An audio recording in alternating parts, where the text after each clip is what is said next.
Dan sekarang berita terbaru. Semua ular tiba-tiba menghilang.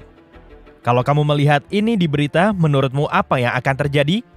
Voldemort pasti nggak akan senang mendengarnya. Begitu juga dengan anggota Slytherin lainnya. Hogwarts akan memiliki 3 asrama, bukan 4. Parseltongue yang merupakan bahasa ular akan menjadi nggak berguna. Oke Potterheads, mari kita kembali ke dunia Muggle.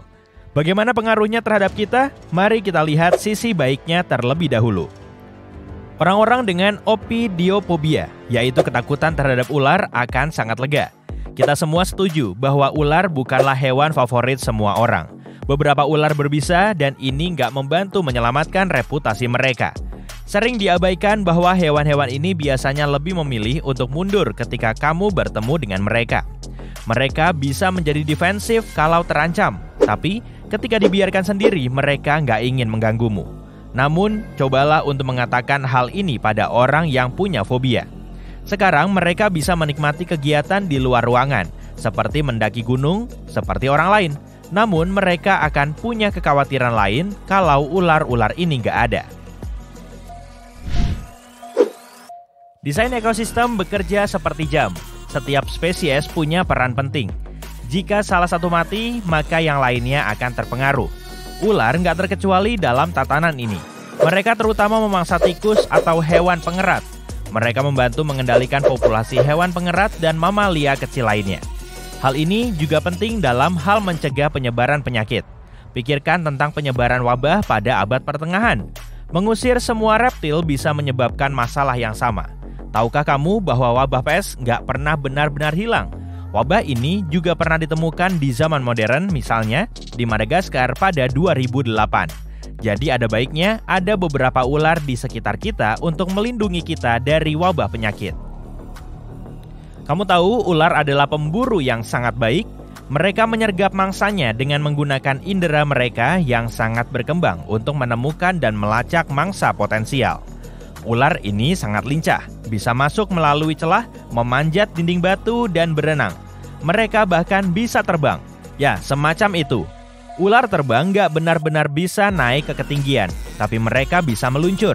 Mereka menggunakan kecepatan jatuh bebas dan lekukan tubuh mereka untuk mengikuti aliran udara dan mengangkat diri mereka sendiri. Ya, mereka bisa menangkap mangsanya dengan berbagai cara. Kalau kita membayangkan dunia tanpa mereka, itu akan membawa kita pada fobia yang lain. Izinkan aku memperkenalkanmu pada musofobia. Ini adalah ketakutan terhadap tikus dan hewan pengerat. Orang dengan fobia ini akan punya kesulitan dengan banyaknya tikus yang berkeliaran karena nggak ada ular yang bisa memangsanya. Belum lagi sepasang tikus bisa punya 1 juta keturunan dalam waktu lebih dari 1 tahun. Ucapkan selamat tinggal pada kerusakan tanaman. Populasi hewan pengerat yang berlebihan bisa menyebabkan kekurangan makanan dan persaingan sumber daya. Apakah aku merasakan aura Hunger Games? Oh, dan tikus bukan satu-satunya masalah kita. Kamu juga bisa menambahkan serangga ke dalam daftar. Sekali lagi, tanpa ular, mereka akan mengadakan pesta di jalanan. Reptil juga memainkan peran penting dalam lingkungan alam dan jaring-jaring makanan sebagai mangsa. Luwak, raja wali, dan elang akan sangat merindukan ular. Pada akhirnya, beberapa populasi mamalia besar akan menurun, dan hal ini bisa menyebabkan kepunahan beberapa spesies. Lalu ada obat. Para ilmuwan dan peneliti akan merindukan makhluk-makhluk ini. Bisa ular adalah kunci pengembangan obat-obatan tertentu. Sebagai contoh, beberapa obat diabetes dan penyakit jantung berasal dari bisa ular. Pasien yang membutuhkannya juga akan terpengaruh. Ketika kita menyebutkan ular dan obat-obatan, ada hal lain yang muncul dalam pikiran kita. Botox. Apakah itu benar-benar racun ular? Tidak. Bisa ular yang digunakan dalam perawatan kulit gak diperoleh dari hewan itu sendiri. Ternyata bahan ini disebut SNAC. Ini adalah bahan buatan manusia yang dirancang untuk meniru efek bisa ular berbisa. Sekarang mari kita bayangkan seperti apa kehidupan tanpa ular. Aku mulai dengan hari pertama. Orang-orang nggak segera menyadari ketiadaan makhluk-makhluk ini. Jadi dalam beberapa hari pertama, terutama di kota-kota, orang nggak akan tahu bahwa semua ular telah hilang. Para pekerja di kebun binatang bisa mulai panik. kamu akan melihat beberapa berita tentang ular yang hilang dari kebun binatang. Kemudian orang-orang di kebun binatang akan memeriksa rekaman CCTV. Mereka akan terkejut melihat ular-ular itu menghilang begitu saja. Setelah penyebaran berita ini, pihak berwenang mungkin akan membuka departemen khusus untuk melihat apakah masih ada ular yang tersisa di negara mereka. Kemudian hal ini akan berubah menjadi isu di seluruh dunia.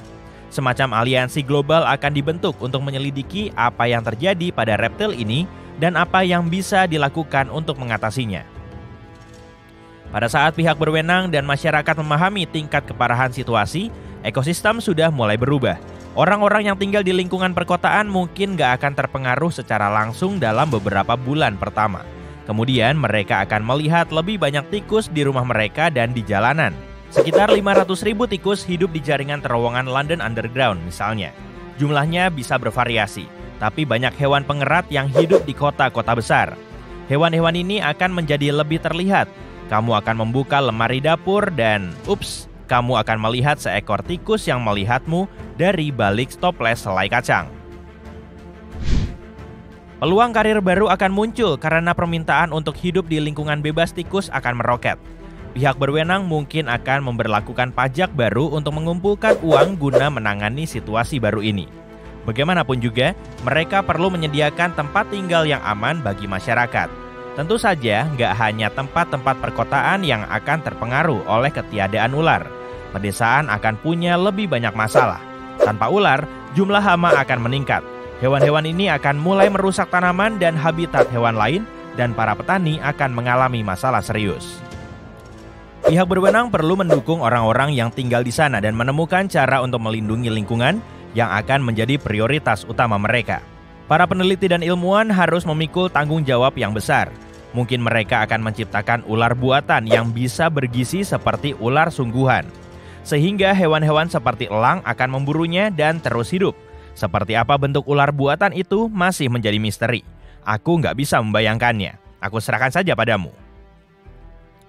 Kalau kita menerawang ke 5 tahun ke depan sejak hari pertama dunia tanpa ular, kita akan menghadapi dunia yang sama sekali berbeda. Mungkin kita akan punya hari yang spesial untuk itu. Ulang tahun ke-5 dunia tanpa ular. Perubahannya akan terlihat jelas, tapi pada saat itu, orang-orang mungkin sudah terbiasa hidup di dunia yang berbeda. Beberapa restoran mungkin sudah membuat perubahan pada menu mereka. Selamat tinggal sup ular. Kemudian akan ada museum baru yang didedikasikan untuk ular. Kamu akan bisa membaca tentang kisah evolusi mereka dan melihat fosil-fosil mereka. Mungkin kamu akan mampir ke toko souvenir museum untuk membeli pulpen berbentuk ular untuk temanmu. Terakhir, kita masih akan mencari alternatif dari bisa ular di bidang kedokteran. Memang melegakan bagi orang-orang yang menunjukkan reaksi alergi terhadap gigitan ular. Tapi hewan ini sangat penting untuk beberapa penelitian dan obat-obatan. Jadi, para peneliti masih akan sibuk mencari alternatif yang bisa menggantikan bisa ular. Jika kita maju 200 tahun ke depan, kita akan melihat sebuah dunia di mana orang-orang telah sepenuhnya menerima ular telah punah untuk selamanya. Sedemikian rupa sehingga generasi muda hanya akan mengetahui bahwa ada hewan bernama ular yang pernah hidup di planet ini. Mereka mengenal hewan ini dari buku-buku sejarah dan video. Buku-buku mewarnai biasanya punya gambar kucing atau anjing, tapi nggak ada ular. Makhluk-makhluk mitos seperti Medusa dan Sahmaran akan menjadi lebih mistis dan menarik. Oh, dan kita nggak akan membandingkan orang yang licik dengan ular lagi. Akan ada definisi baru untuk mereka. Kita telah selamat dari zaman es, meteorit, dan banyak tantangan lainnya. Jadi, kita mungkin akan menemukan sesuatu. Semoga saja skenario ini nggak akan pernah menjadi nyata. Apakah kamu punya versi lain tentang bagaimana peristiwa-peristiwa bisa terjadi di dunia tanpa ular?